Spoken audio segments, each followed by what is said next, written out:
Have you ever really stopped to think about what you'll leave behind? It's this huge question that kind of hangs over all of us, right?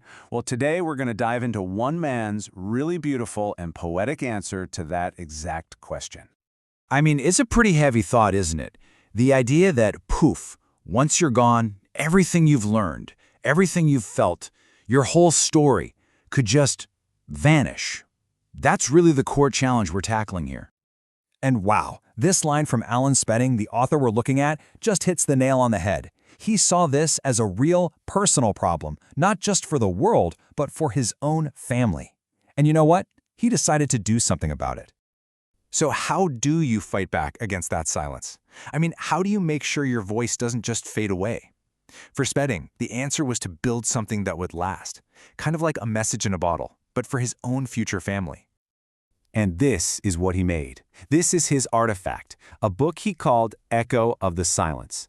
And it's not some grand novel for the masses. Nope, it's this incredibly personal collection of his poems, his thoughts, his testimony. And he wrote it for one reason and one reason only, so that his kids, his grandkids, and even their kids could know who he was, so they could maybe find a little bit of strength in his story. And right here, this is where you see exactly where he's coming from. It's so raw. On one hand, he's saying, man, what I would give for just one poem, one drawing from my own grandparents. He felt that loss, that disconnect. But then look at the other side. He makes a promise. My grandchildren will not say the same of me. He was determined to break that cycle of forgotten stories right then and there.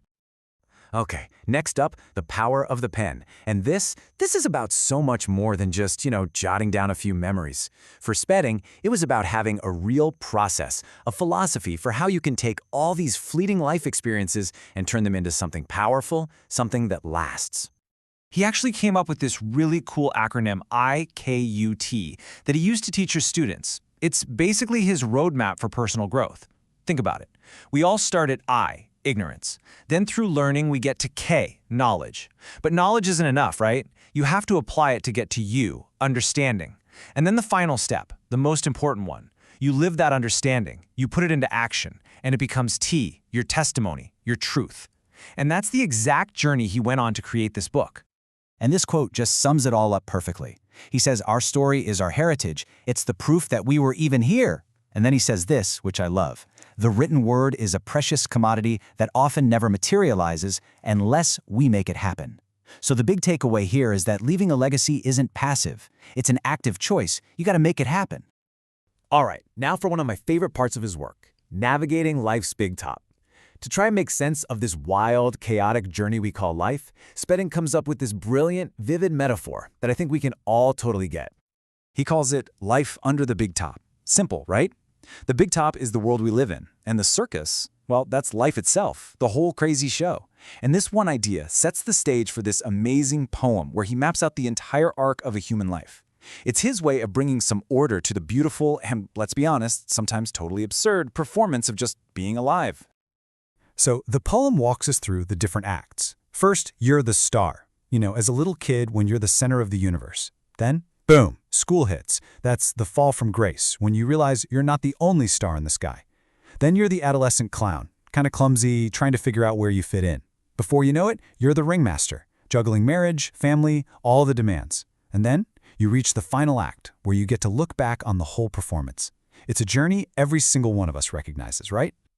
Okay, a quick hello to God. So beyond just the day-to-day performance of life, the book really digs into something deeper. It's this spiritual struggle, this feeling that the constant noise of the modern world is drowning out the stuff that actually matters. And this contrast he paints is just, wow. He remembers a teacher back in 1957, dreaming about this amazing future where robots do all the work and we all just live lives of leisure. Sounds pretty good, right? But now look at today, the reality.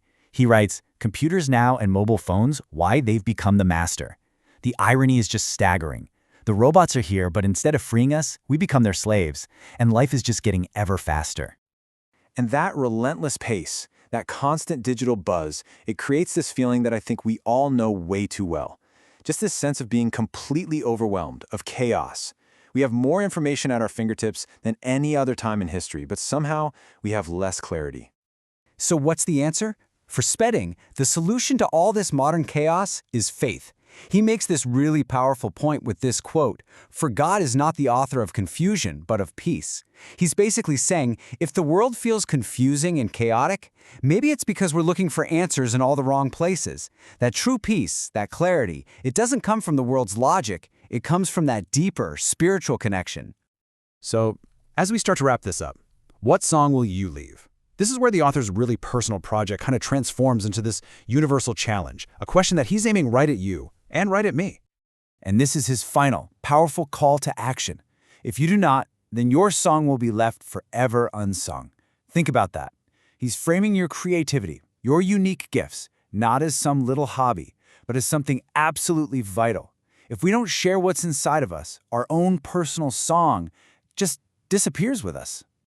And he gives us some inspiration from his poem, Release Your Creativity. The message is so clear, and it's something we can actually do. Write the words, paint the picture, sing the song, whatever it is for you, share your gifts.